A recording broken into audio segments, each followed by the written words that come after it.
nó bây giờ sẽ bé nữa bây giờ miệng xài mong lên lại nữa trong cần cầu đi nha đi cho chỗ mà mò lia tới mà lúc cơ nữa lên từ tao mua nhá chị tôi xài nhá là tao nữa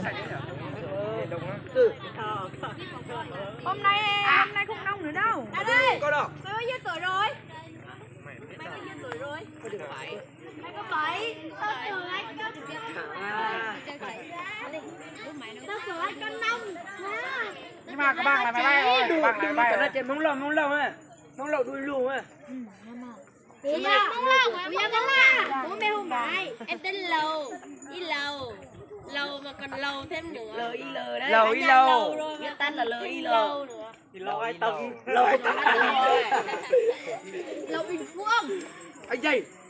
Yêu cái lầu đi sang năm là ai tên là cái cao lên cao. con lì đó có hai đứa nè Chắc là phải nhận. đó có hai đứa nè Đúng rồi.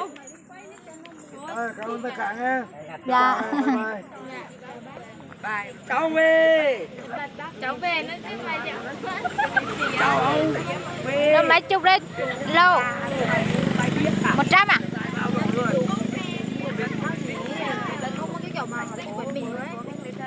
gần gần luôn luôn sao nhân mặt à Cắt một phát bó nè. Ơi, em chìa bơ. Bà này mới đẳng cấp. Để bơ à. Tiền ơi không lắm. Người gì đấy? Người polymer à? Chiếc xe ô tô đó. Trời, không lì gì cho mình. Kiểu mà chụp với mình ấy. Đã bảo rồi, tràn lầu. Lầu y lầu là nhà lầu là nhà cô Tần đấy. rồi lo xin chuối rồi nha nữa Anh xây yêu đi kéo là bao trà sữa. Anh xây yêu đi kéo là bao trà sữa. Nhà con về hiện con phải làm trà sữa nha. Trà sữa.